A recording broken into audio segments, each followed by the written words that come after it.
Back sa aking channel. Sa mga iba po nakasubscribe, please don't forget to like and subscribe my YouTube channel. Thank you guys. Balikan po natin ang kwento sa Lelet Matias. Nag-uusap ang mag-asawang sina Attorney Constantino at itong si Calorena. Pinakita dyo kung saan nagtataka itong si Cons kung paano nangyari na si Lelet ang itinuro ng witness na siya ang pumatay sa kanyang sariling ina. Mukhang hindi naman magagawa ni Lelet sa kanyang ina iyon. Wika nitong si Cons. Sinabi nitong si Lorena na wala nang magagawa itong si Lelet sapagkat siya na nga ang itinuro ng naturang witness.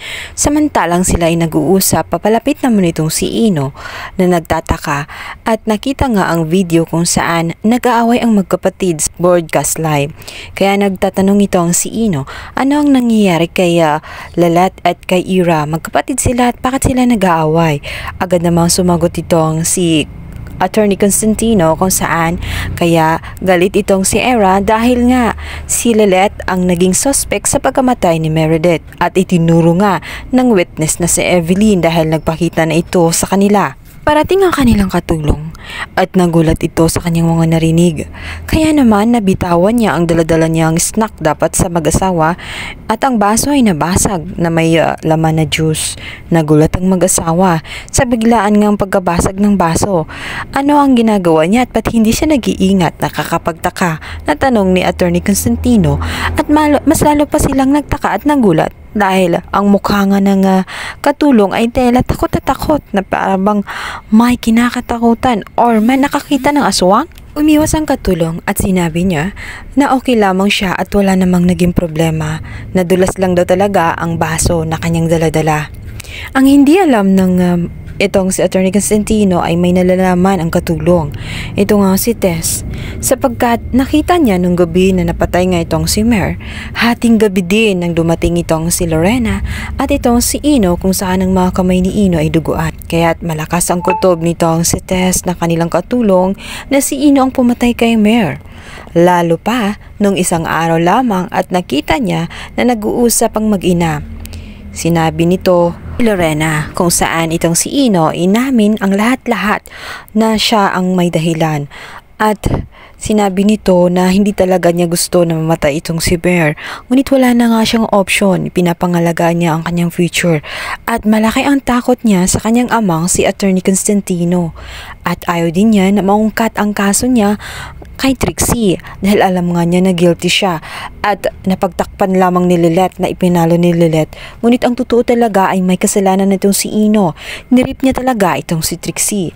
Bukod pa roon, may isa pang bagong kaso na lumilitaw. Ito'y alam din ni Attorney Meredith.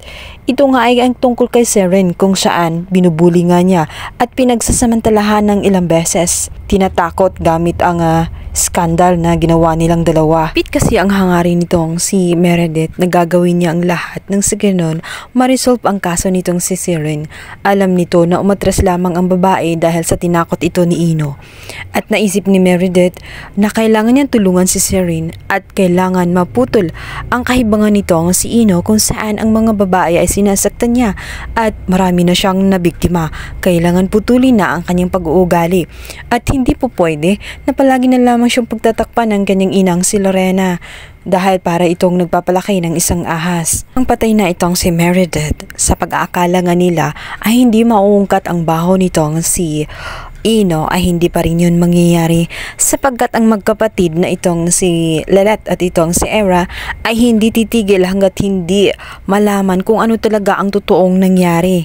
Lalong-lalo na itong si Lelet kung saan alam niya na may kakaibang nangyayari at alam niya na nasa paligid lamang ang suspect at ngayon siya nga ang tinuturo para lamang mapagtakman ang kasalanan nito. Bilang banda, lilipas ang mga araw at mapapansin ni Lorena ang kanyang anak na tela gabi-gabi itong binabangungot. Ang kanyang panaginip ay walang iba, kundi ito ang nagpaparamdam sa kanya ang biktima. Ito nga si Meredith. na tela baga humihingi ng hustisya. Hindi maaari na basta na lamang nilang ididiin, lalo't hindi mapalagay at hindi matahimik ang ina nitong si Lilet, sapagkat ang anak niya na si Lilet na mahal niya ngayon ay siya pa mismo ang napagbintangan. Hindi maaari na magkagulo ang kanyang mga anak nang dahil lamang sa siya ay patay na at pinagsamantalahan pa ang emosyon ng mga ito, lalong-lalo na itong si Era, kung saan alam naman natin na malaki ang galit ni Era noon pa man dito kay Lilet, kung kaya't sa isang pagbibintang lamang at dahil nga kay Evelyn ay naniwala siya kaagad-agad na may kasalanan nitong si Lilet. Sa kabilang banda, handa naman si Lilet na patunayan na talagang inosente siya at wala siyang ginawa. Papaano nga din niya ba mapukpok itong si Meredith, ang taas-taas nun? Makakaya ba niya? Talagang hawak niya ang naturang replika dahil siya nga ang sumunod sa naturang sospek. Nakita niya ito na nakadagan sa dibdib ng kanyang ina, ngunit wala siyang ginawang kasalanan.